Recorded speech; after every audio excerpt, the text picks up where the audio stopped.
Okay, thank you, Deborah. Okay, let me just tell you a bit about myself, ladies. My name is Feige Lieberman. I'm an organizer, I'm an author. You can buy my book after the session. And I'm an APDO member, Association of Organizers in England. And that's my website and my email and my contact details. Let me tell you a bit about our services, and then we'll go further into the sessions.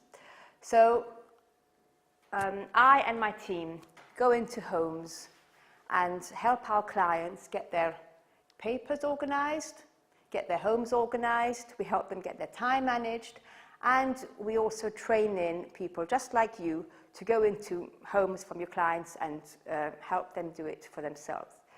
We've got members in our team every month.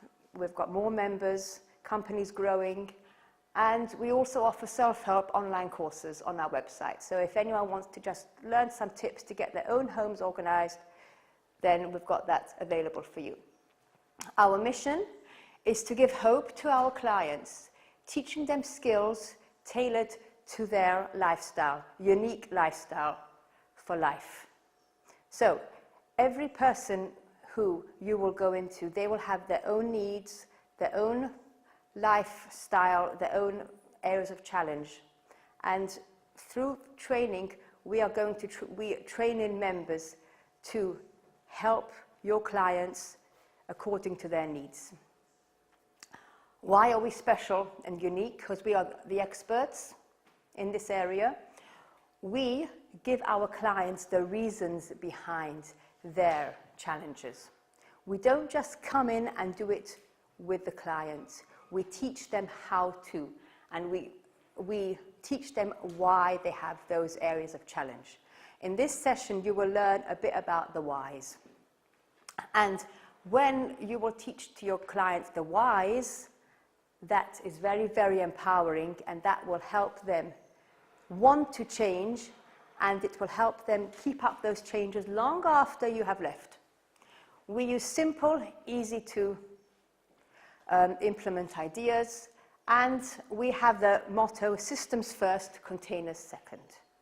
So we don't believe in containers, fancy ones, because those are for the hoarders, okay? Once you've worked with your client to help them really pare down what they own, they won't need many containers. Okay, we have a second branch of our business, Focus with Feige.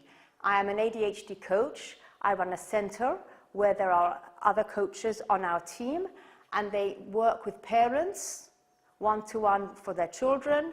We work with schools. We help young people, students. We give classes and courses, and we sell courses on our website, all geared for ADHD. And I'll soon talk more about how that is linked for your clients. Okay, let me tell you a bit about myself. I've had my own areas of challenge, organizing challenges, time management challenges. I've been through many dark times, and I have pushed through the dark times.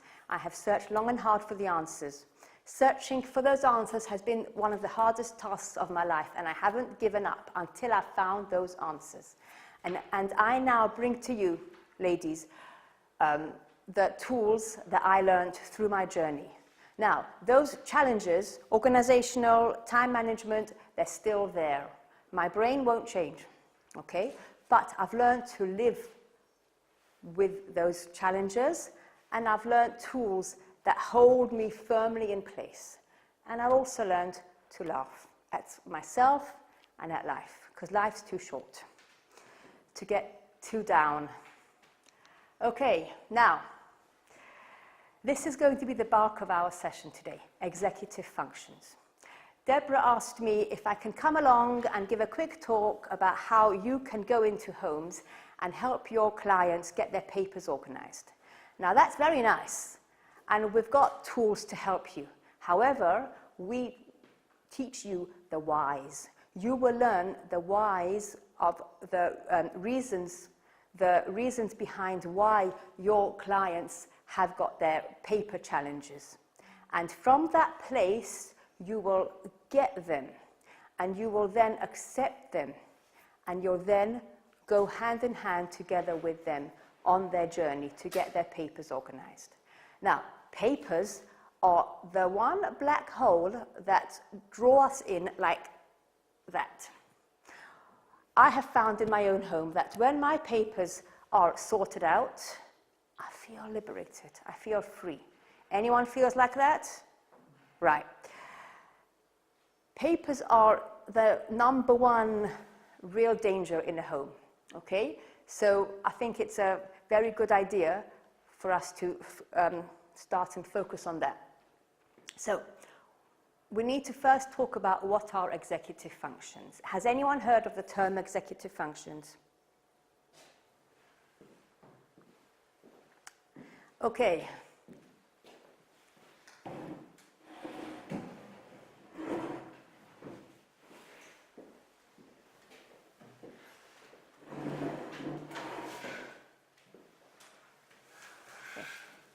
Has anyone heard of the term executive functions? Okay. Can you all take your hand, place it on your forehead, please? Right. There's an organ in your brain just over here, behind your forehead, called the prefrontal cortex. It's just over here, small organ. And in that organ lie all the skills that we all need to get things done in life. Okay? Now, let me just tell you, everything that I tell you is based on research. It's facts.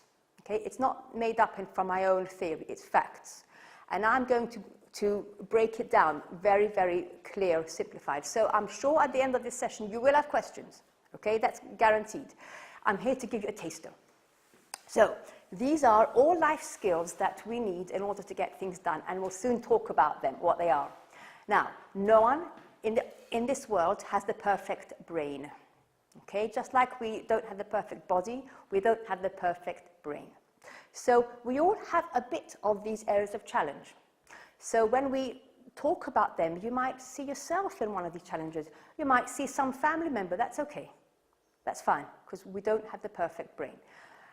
The point where we have to go for help to learn more skills is when those challenges come in the way of our life success.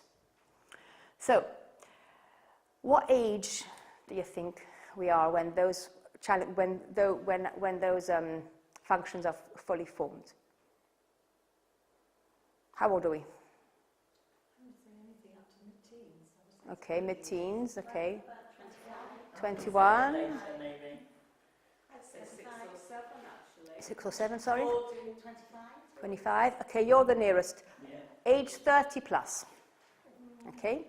Your clients probably have got quite strong executive function deficits, we call them, and probably those people who have got these areas of challenge, these functions may never fully form. And we'll talk more about that.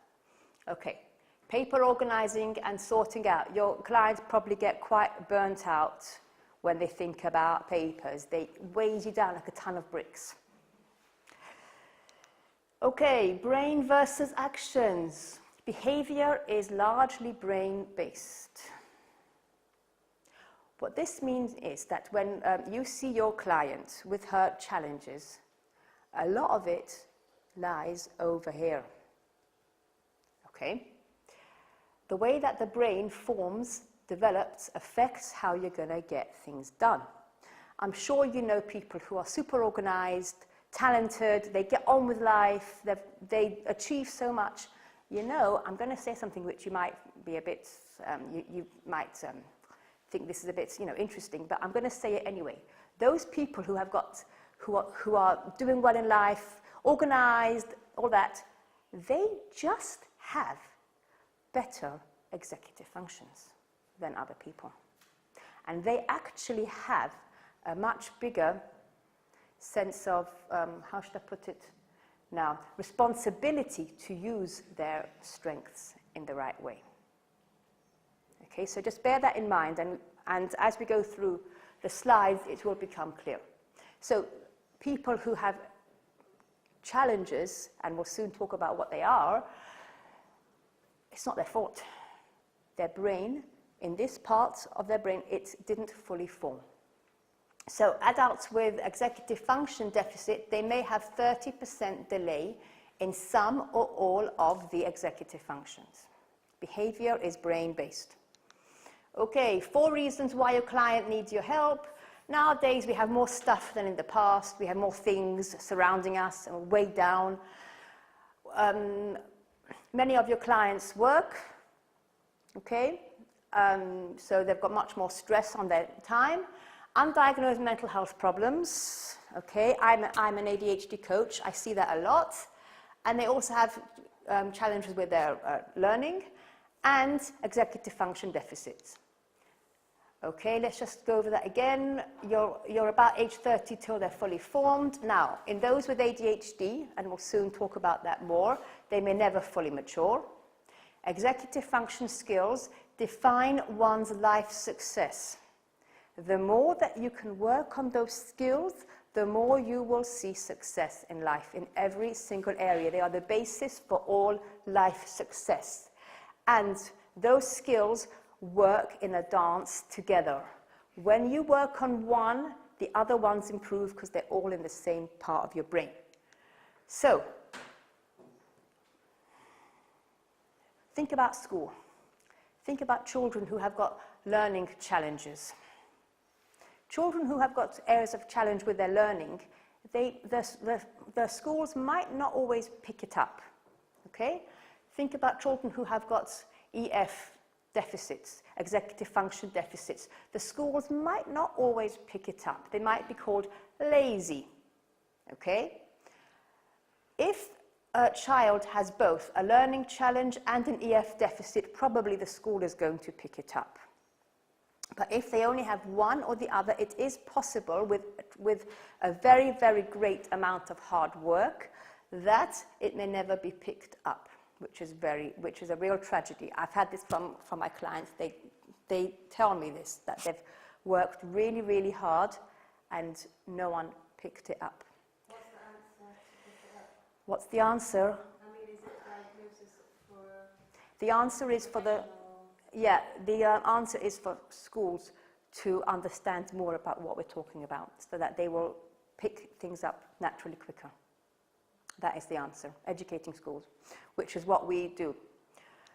Okay, so everything that I tell you is from my training. I've learned from the SCLAR process, from ADCA, NLP, and from my own client and my own life experience. So finally, what are the executive function deficits? I'm sure you're all waiting for that.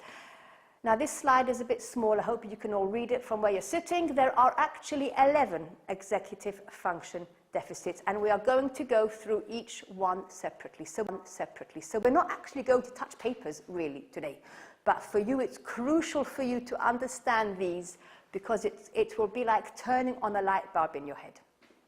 So if you go online and you search this and you do a search, you'll see there's 5 executive functions, there's 4, there's 6. Scientists and doctors argue about how many there are.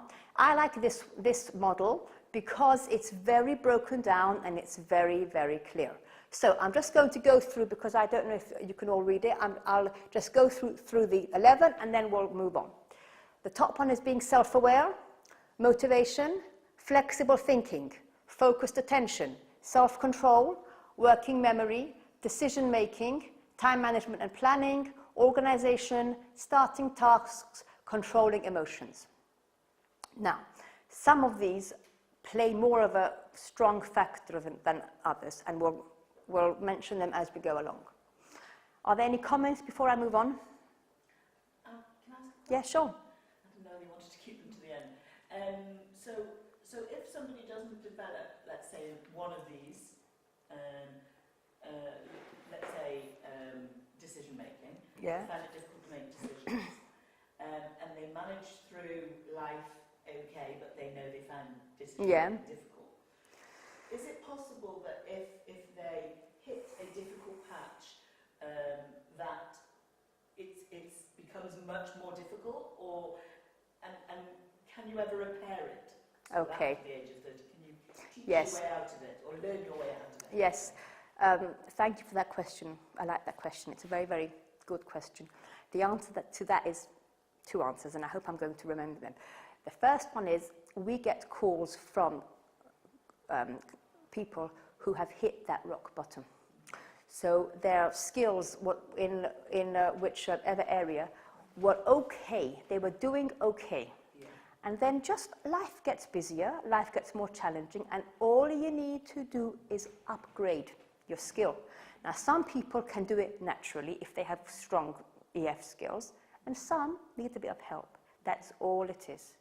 So our goal is to really teach the teachers, teach the young people so that they won't get to that stage. Or if they do, they know, I need help. A lot of problems in marriages, in life, with children are caused because of executive function deficit. Nothing more and nothing less. People look into all sorts of deep reasons, and it's just executive function deficit, which we'll talk more about as we go further.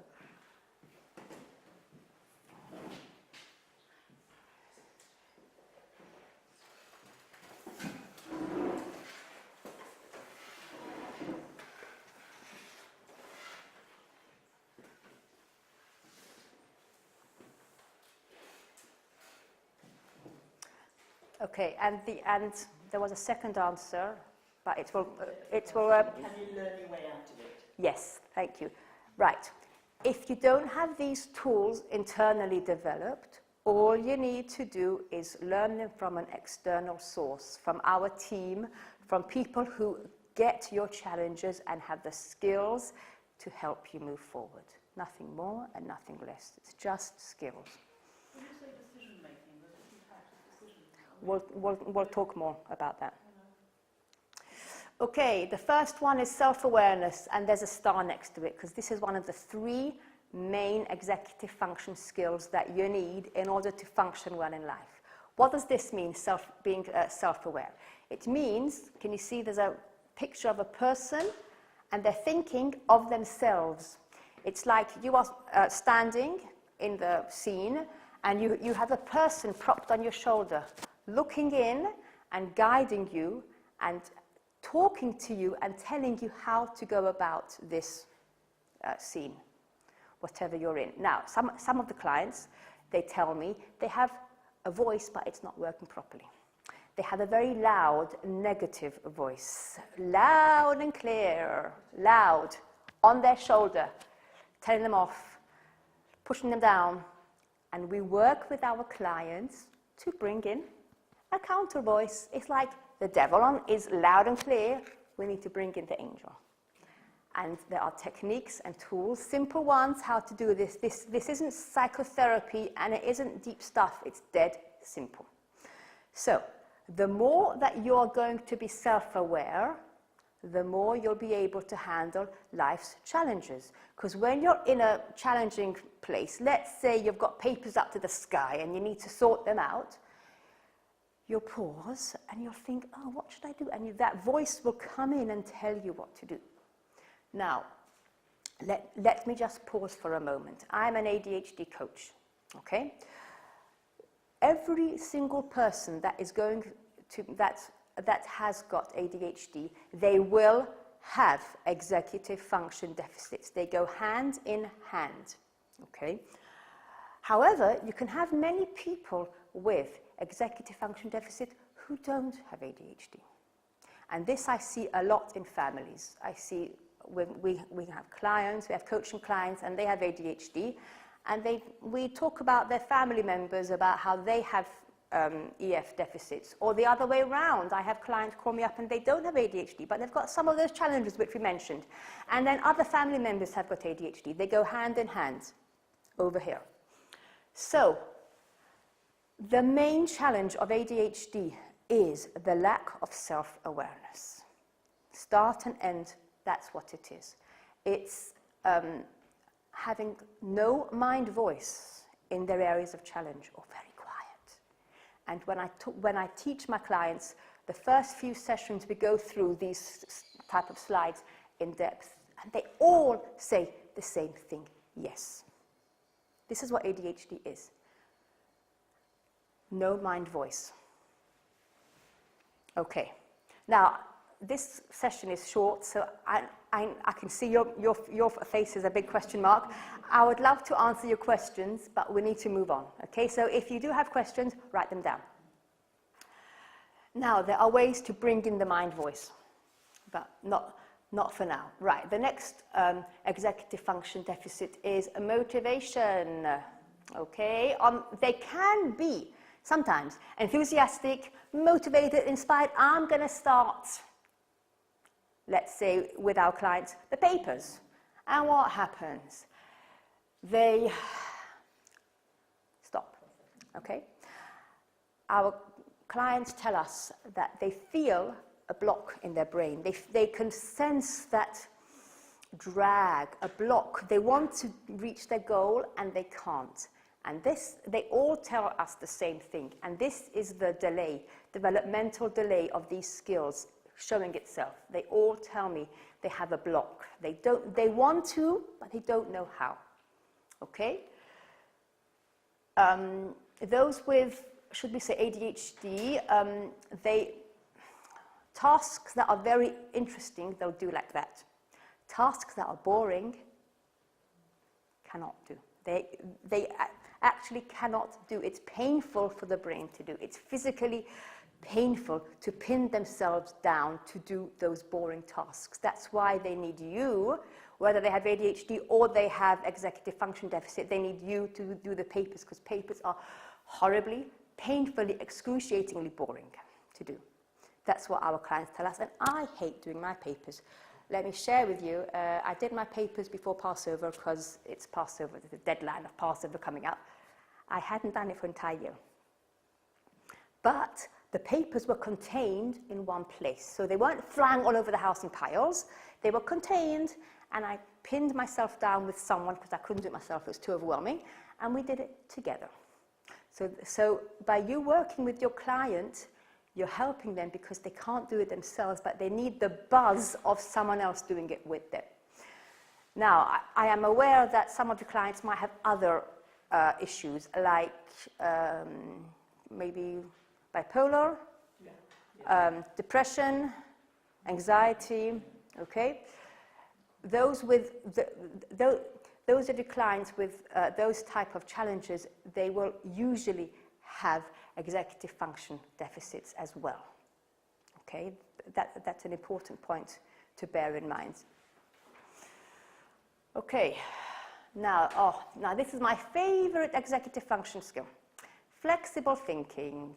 In life, we need to be flexible thinkers. The more we can work on this skill, the more we will see success in life. And there are 6 sub-skills of flexible thinking. The first one is problem solving. When you have a wall in front of you and you can't get through, what are you going to do? Are you going to stand there behind the wall saying, oh, it's just too bad, it's just, I can't do it, I don't know. Or are you going to go around it? You're going to get a helicopter fly over it? Are you going to dig a tunnel? Are you going to bash through the wall? What are you going to do? The more you can think flexibly, just like when you go to the gym and you have to start to do exercises and you can start to get stronger, the more you can start to think flexibly, the more you'll make your mental thinking stronger. It's as simple as that. We get loads of interesting excuses from clients about all sorts of things, and we don't let them get away with it. We gently challenge them, because that's part of your job. If your client, can anyone give me a common excuse that they hear from a client?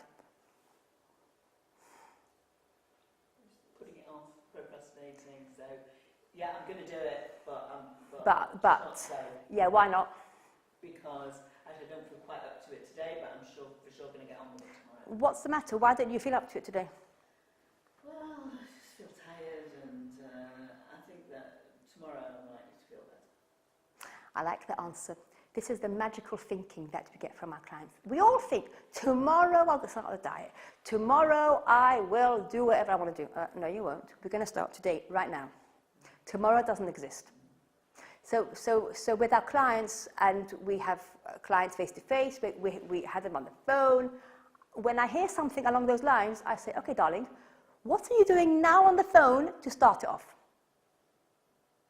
Because this is what we talked about, motivation. It's so big, they can't even start. So I start it with them on the phone.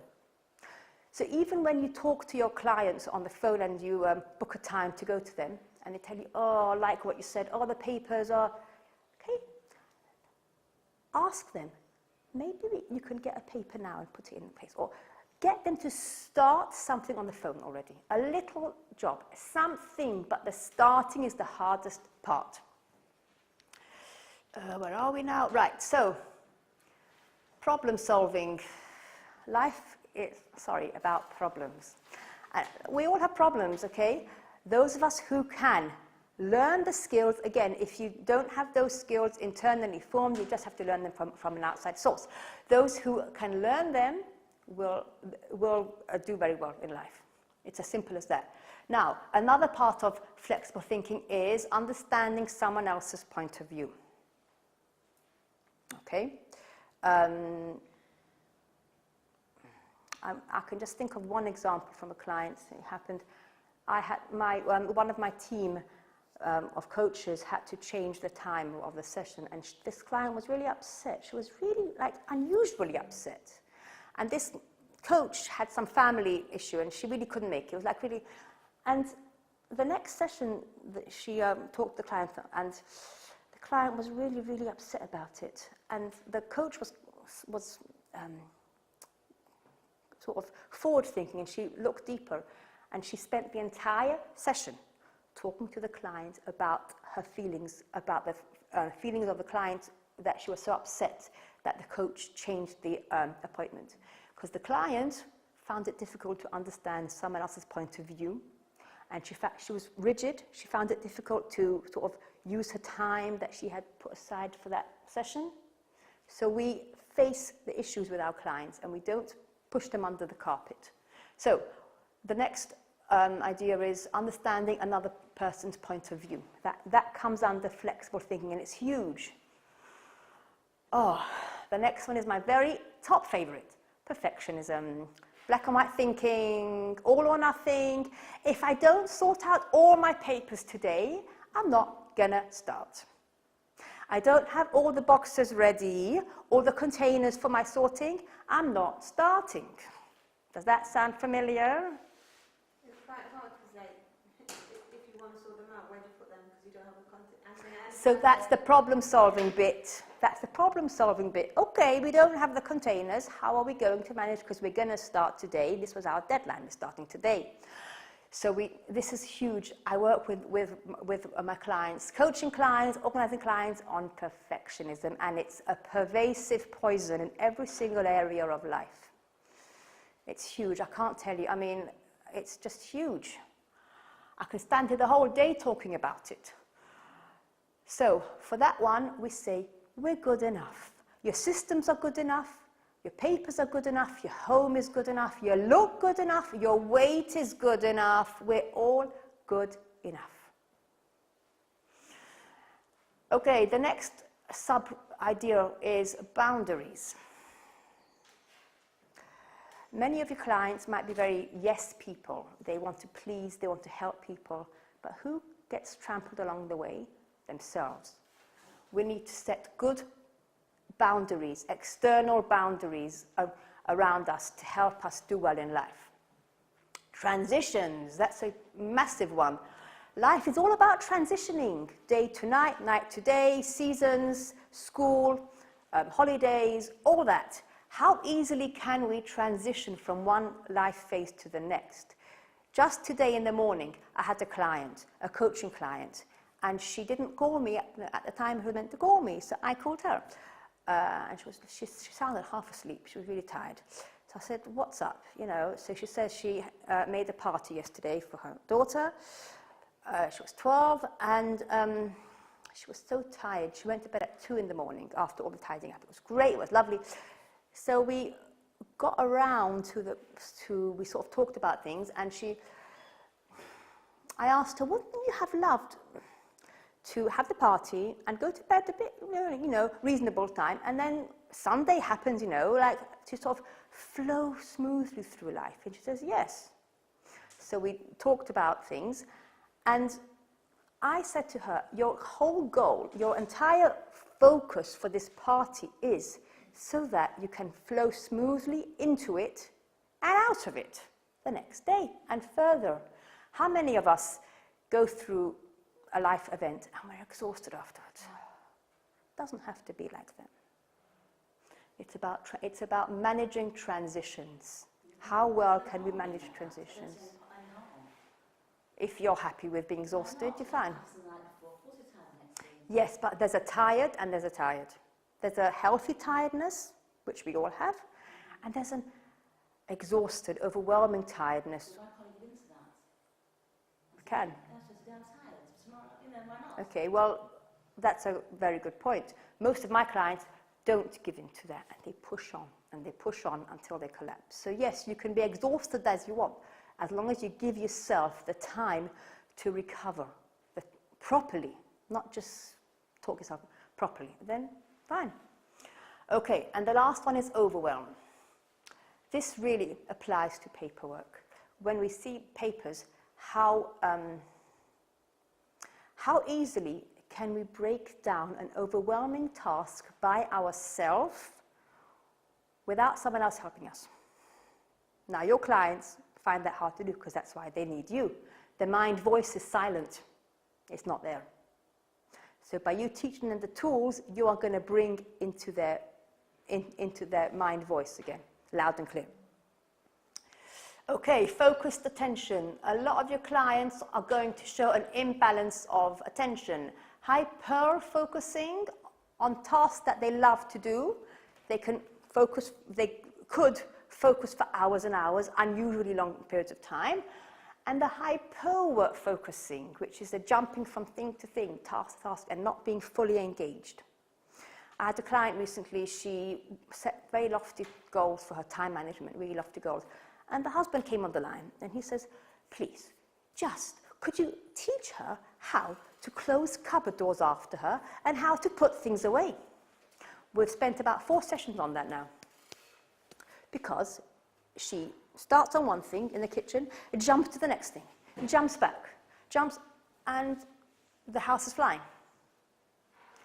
So that's the hypo-focusing. Whenever I go to a client organizing, I can tell in a second. Hypo-focusing. Yeah, in the house, lots of things started. Washing on the table, cooking, all things, but things are not finished. I teach my clients, and you should teach yours, to finish to the bitter end. That last horrible paper, no matter what. And that is really hard because boring tasks are difficult for your client to do. So they need you to help them. Now, both of these are our strengths, actually. The hyper-focus, we need people in this world with very strong focusing skills, like brain surgeons, heart surgeons. We need people in this world who can really focus well. And hypo-focusing, we need people in this world to be able to jump from task to task easily. Emergency personnel, etc., people who work in crisis mode, we need them. So these are strengths. However, in day-to-day life, they don't always serve us very well.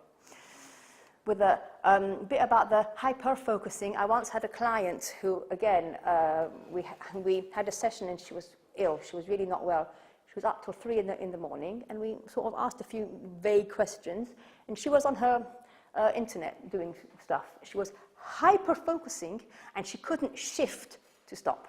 That is the hyper-focus, which is a strength, but we need to know how to handle it. Okay, the next executive function is self-control. Do you know, ladies, that we're all born with a certain level of self-control? Some people are born with a lower level, some are born with a higher level. We are all born with the baseline of self-control. So when you see someone who seems like they're so self-controlled, don't be jealous. They were just born with it. We need to work on this one. Self-control means, can you say no to yourself to match the standards internal from yourself and external from other people? Can you put on the brakes of your mouth or whatever other area of self-control you need? Can you stay on a task when you don't want to stay on it? I have clients the whole time, organizing clients. We start on the kitchen. They take me by the hand and they walk me to the next room because they've got a compelling reason why they need to work on the next room. And I say, darling, gently, we come back. In that room, we can jump from place to place in the room. But we're going to stay within the four corners of that room because we are going to have self-control to finish to the end. How easily can you do this? How easily can your clients do this? The louder their mind voice, the easier it is. Now, the last one is they find it difficult to attend to tasks at the right time and with the right degree of flexibility. Now, again, all these are skills you can learn. Now, these self-control massively impacts your life success. I have clients who, they told me they trained all sorts of psychotherapy and all sorts of degrees. They didn't finish. They couldn't finish they couldn't stay in power. They couldn't stay to the end. It's like they haven't started. They don't have something out of it. Right, working memory. There's a star over there. So the first EF skill, which is very important, is to be self-aware. The second, which is super important, I mean, they're all important, but the second is working memory. All of the other executive function deficits have to go through the working memory in order to function. Now, I myself have a very poor working memory, about 0, okay?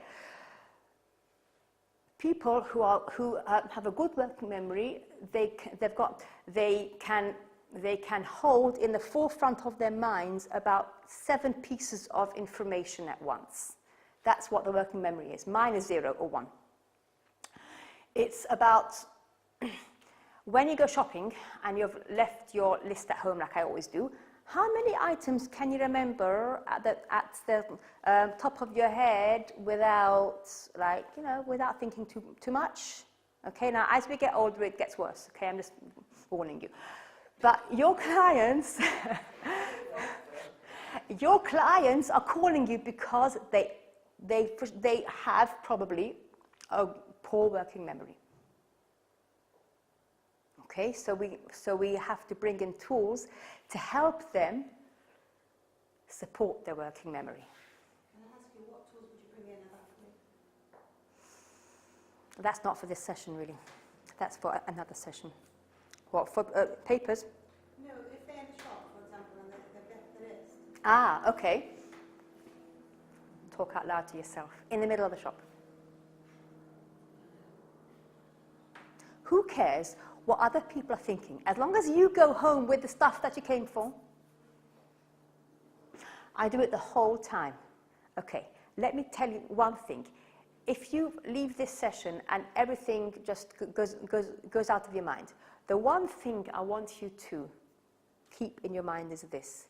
If you don't have a strong mind voice in any of these areas, all you have to do is talk loud to yourself. It's as easy as that. I do it the whole time in my house. I walk around, my kids say, Mummy, you're mad. I say, yes, I am, thank you. It's fine. As long as things get done, I don't care. So when I go up the stairs, I say, right, I'm going up to do this and this and this, and then I go down the stairs. Now that's a habit which your client is going to find challenging. So the working memory, a big, very good tool is to just talk out loud to yourself. Okay, short-term memory, long-term memory, and recall is all going to be affected with your clients. Sometimes they might tell you they have a fabulous memory from years back, and sometimes they tell you they don't. Some of them have got a good memory for details, some don't. When I meet my friends from school and they tell me all these weird things that happened, I just laugh along already. I say, yeah, I don't remember anything. Okay, out of sight, out of mind. Remember that one. If you or your clients have got a poor working memory, guaranteed, the minute they put something down, what's going to happen? It's gone out of their radar forever. That is a big source of their paper challenge. They put papers down and we can't find them, right? It's that blip in focus, it's the hyper-focusing, and they jump to the next task and their brain doesn't make a bookmark where they put that paper. That's all it is. They're not crazy, they're not mad, they don't have deep psychological issues. It's just a working memory deficit. That's all. We can talk further, but that's maybe for another session. Now is the root foundation session. Okay, the next one, decision-making and planning. If you have a poor working memory, guaranteed, without a doubt, you're going to have a challenge making decisions. They go hand in hand together, because when you're going to the shop to buy a couch, and you see a few couches and you have to think about pros and cons, you need to keep in the forefront of your mind, in your internal dialogue, a few different reasons, a few different causes, a few different ideas which couch you want, okay? If you have a poor working memory, you've got a silent mind voice, you can't, it's hard to keep more than 1 or 2 or 3 pieces of information in your mind. Guaranteed you're going to start to get dizzy. Okay, we're going to get dizzy, we're going to find it difficult to decide. Perfectionism is a big challenge when it comes to decision making, because whenever you have to decide, you always have to give something up. Always. And this is what people don't want. People want the ideal. They want something that doesn't exist in this world, that has never existed, and in this world is never going to exist. You're always going to give up on something. And people don't want that. People, they have that magical thinking, that poor self-awareness. They think like, perhaps once in a blue moon it can happen. So they latch onto that time, and then that's sort of their benchmark, if you want to put it, but that's a faulty way of thinking. And technical, we just have to know how to decide, and it's just some simple technical ideas that help. So planning is also going to be affected, because you can't remember like what you have to do in a day, you know, so it's going to be affected. Time management. Your clients probably live in the now and the not now. Now what that means is, now exists, but any time further than maybe the next few minutes doesn't exist. It's like you're standing on the cliff looking down at a drop. So the time is now at the edge of the cliff, and the not now is that drop doesn't exist. There's very poor or no future thinking. So that also is a big factor in paper challenges. They'll have some form that they have to fill out, and they like forgot where they put it, and they don't like remember like deadline is coming, and the deadline doesn't feel real to them until it's a bit late or too late. So the now and the not now, and our clients with ADHD definitely live in the now and the not now.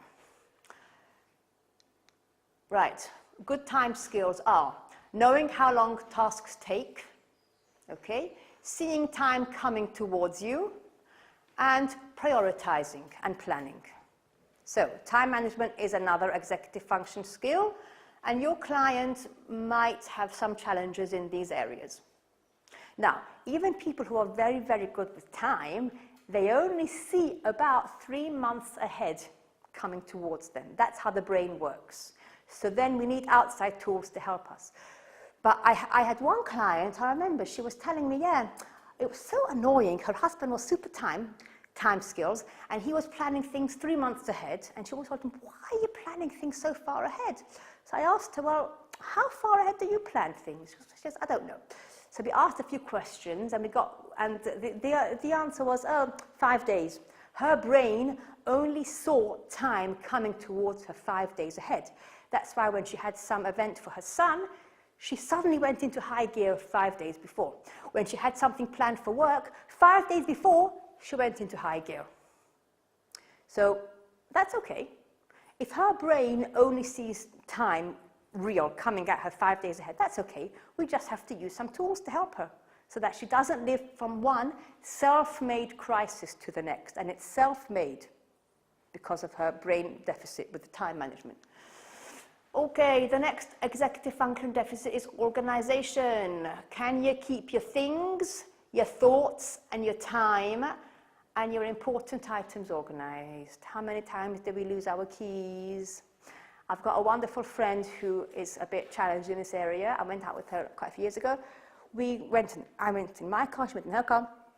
We parked the car, we went to the park, we came back, and her keys were in the car door outside. Okay, thank God she didn't lose them. They were stuck on the outside of the car. But how many times do we lose credit cards? Do we lose stuff? Okay, the ability to get one's things organized is the same route as being able to get your thoughts organized. I had a client in her 60s. She was doing a PhD. She found it, and she had ADD. She found it really difficult to get her thoughts organized on paper. Okay?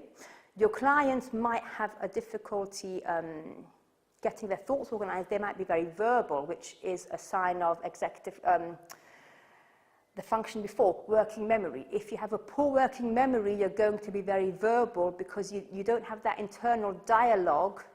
So you have to externalize it by talking. So if I ask someone, how was your weekend? They might say a short answer. I ask someone who has got ADHD or executive function deficit, how was your weekend? We'll get a whole rambling long answer. Because they're working through, they are working through their thought process as they're talking to you. So, how easily can you keep your things organized, your thoughts, and your time, and your important items? That's crucial for life success. And papers.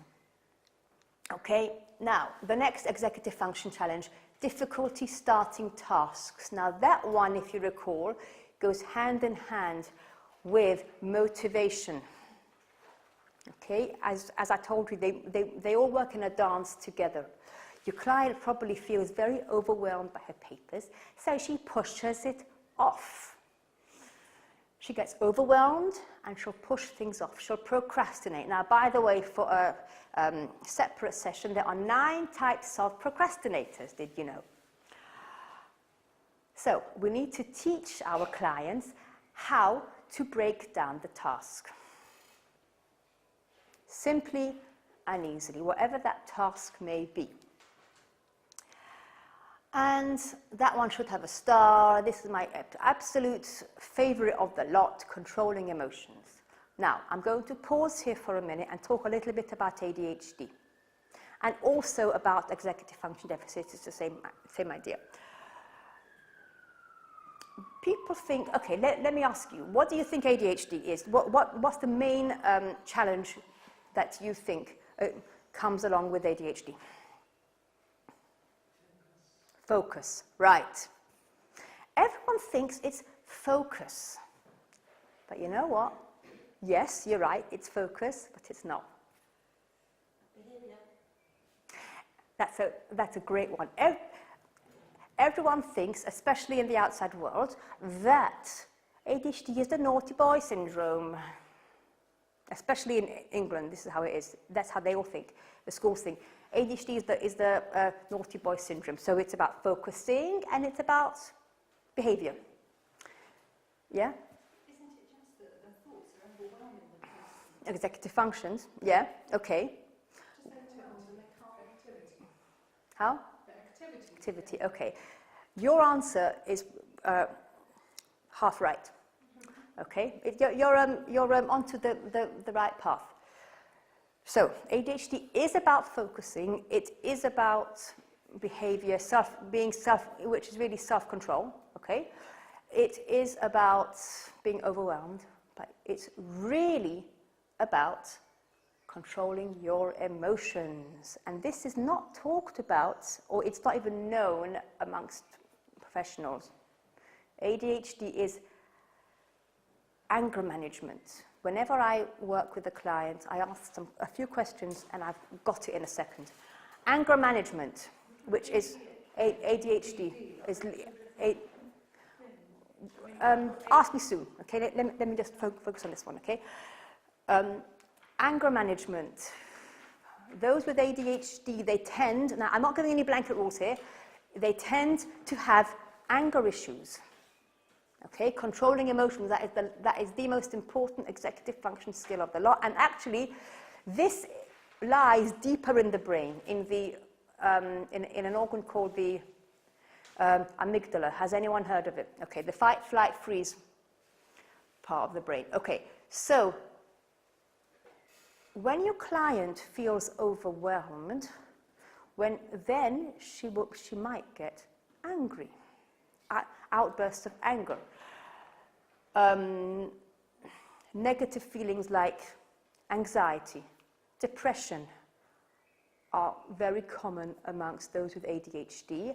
With my own clients with experience, I have seen there's a pattern. Now, this is my own idea. I haven't seen it anywhere based on research, but I've seen it's a very clear pattern. Those with ADHD, they will have more anger challenges. Those with, and could be also anxiety. Those with ADD, which is the same thing as ADHD, but not so hyperactive, just more calm and spaced out, they will have more anxiety, depression symptoms. So let me say the next point. If you have any areas of challenge with these executive functions, you know what? Of course your emotions are going to get affected, whichever tendency you tend to be on. Whether your client or the person you know tends to get more angry and explosive, or they tend to get overwhelmed, depressed, or anxious. So I have clients the whole time going to GPs and they tell them, I've got anxiety, I'm depressed. And the doctors chuck pills at them. Now, it could be they are anxious. It could be that they have a secondary condition, depression. But the core is often not being treated, and it's just executive function deficits. And it's so tragic that it's just skills that they can learn. And as life moves on, and as life gets busier, as we all know, if we don't have a good baseline of these skills, or we don't upgrade, what happens? It's not a pleasant picture. So the warning signs, the challenges with making up your mind, decisions, procrastination, difficulty with anger management, overwhelmed by the work that you have to do, focus, being rigid, finding it hard to shift attention from one thing to the other, house in a mess. You can't keep track of more than one thing at a time. If you see someone with not even all of these challenges, maybe a few, you know what? All they have is some skills that they need to learn. Behavior is brain-based.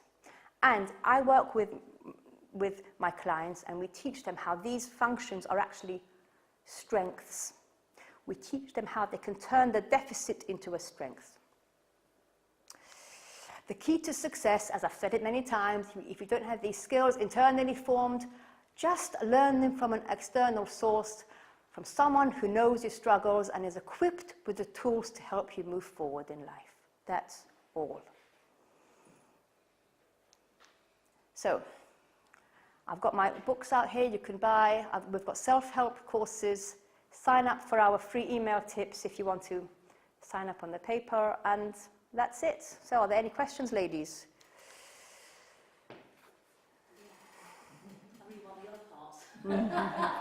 This part we know. You can only learn the other part if you know this thoroughly. Yeah. And the more I work with clients, the more I understand it, the more I see it in life. And as well, the more patience I have with people, because I see it's just a deficit that they're showing. It's not them, it's their brain. Yeah. Sometimes you have a person from the mental health issues, so it's not only a matter of mess. Every little teeny scrap of paper, every little, I know sometimes the bottle lid has to be hoarded. How they don't want the help, they don't want you to throw it in the bin, they don't want to get rid of the possession, it's a mental disorder. Yeah, it is. So how do you then help them to move beyond this point? The answer to that is is that there are skills to help you, but I can't answer you at this point. But there are ways to help you, and I was telling Deborah that I'm going down to London today for a conference tomorrow, a hoarding conference. Professionals are going to meet together to talk about these things. It's a proper mental health disorder. Yeah. Wanted me to help her, but it was impossible to help her. I'm not the best type of person anyway, but because she didn't want to actually get rid of anything. Yeah. She just wanted to move it from one mess into the next mess. It wasn't. Okay. Let me ask you something. On a rate of 0 to 10, 10 being top, how good was her skill of being self-aware? How low? Quantify it. Just give a guess. Maybe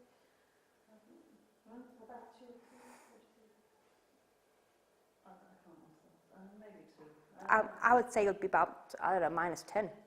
Probably, yeah. You know, sometimes you're going to have courageous conversations with your clients. You're going to have to stand up tall, look them in the eye and hold their hands and say, what's the point of moving it to this place? Like, what are you going to achieve? Ask painful questions. Because probably she's so not self-aware, she doesn't get what she's doing. So you need to be, if she hasn't got that mind voice, that little on her shoulder, you're going to have to be the external mind voice. Yes, it will. I work with a client, let me tell you, for a year, weekly sessions.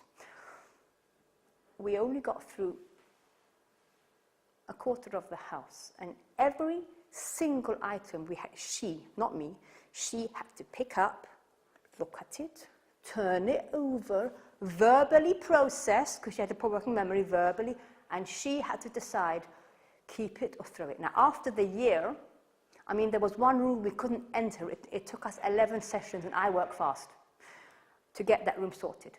After the year, you know, after a year, you would think she would trust me, you know. We picked up, a pair of girls' knickers. They had a big hole in them. And by mistake, I chucked them in the bag. She fished it out, looked at it, talked about it, then put it back in. That's your client. It's gonna take years. That's it. It's going to. Now, are you, as her coach, prepared to do that? It takes tremendous patience and also skill. No, but that's what you're going to do. Well, you can't, because you don't have the skills. You can't. You can tell her. Sometimes, you know, making them feel uncomfortable is a good thing to do. It makes them realize, hopefully, maybe I need help. There are ways of having that conversation. There are ways, according to your nature, you know. Yeah. There are ways. You ask questions, open-ended questions, and wait for the silences and encourage them. Yeah. It doesn't mean when a person goes silent. It's good. It's a good thing. They're thinking about what you said. So, and that may be as far as it goes. They may never answer you, but that's okay. Eventually, something will happen in their brain. You know. Yeah. It doesn't mean that you shouldn't do it. Yeah. Yeah. Just do your best, because that's really what we're talking about. You're good enough. Just with the tools that you have, just go in and do your best, and that's good enough. Okay, it's been an hour. Can I just take one or two takeaways from the ladies? Anyone got any thoughts about this session? I told you would. Okay. Anyone else got any takeaways? I suppose for me, the takeaway, the hypo and the hypo-focus being two opposite sort of ends of the spectrum, and that we all fit in somewhere on there. about thinking about the techniques of being able to move somebody a little bit, yeah, across one of those, across that spectrum really, and how, you know, how and obviously that's that sort of the thing that everybody's chasing, but also that thing about perfectionism, which is the same sort of thing, is that very often we are looking for perfectionism because we know what perfectionism looks like in our heads, and I'm sure that our clients do as well. And actually that's not possible. And accepting that it's not possible can be quite difficult. Yeah. And it might be a conversation about how tidying up is, what did I used to call it? You know, it's that thing that always needs doing, like ironing. Yeah, you know, soon you get to the end of the pile and then it comes again. Like, what's the point in doing it? Because, like, well, we say there's no point in doing it. Well, no, because you need to iron something. You can say that it's not worth doing it, but you know there will be reasons why you have to do certain things. And I suppose those kind of conversations, you know, maybe we could have, and maybe we need to spend a bit of time thinking about how we have those conversations with people, if there are, because a lot of the people that we meet, and I very often get asked, how do we help people who don't want to be helped? And there are, God forbid, unfortunately I should say, in our community, those people who don't choose to come forward for help, but who we know have some difficulties. And the truth is that as an organisation, we can't help people who don't come forward for help because they have to consent generally for treatment. But there are things that we can do in that. Befriending is about being with a person, but not being afraid to talk about some of the difficulties, you know, and not always being the friend who is the person who just says yes, it's fine, it's okay. Well, maybe it doesn't feel okay sometimes, and actually having that kind of conversation in a very, very gentle way is actually quite beneficial to the clients, and may, you know, nudge them towards thinking, well, actually, I'd like to do something about it. Maybe it's not okay. Yeah, thank you. Okay, thank you all for attending. And if there's anybody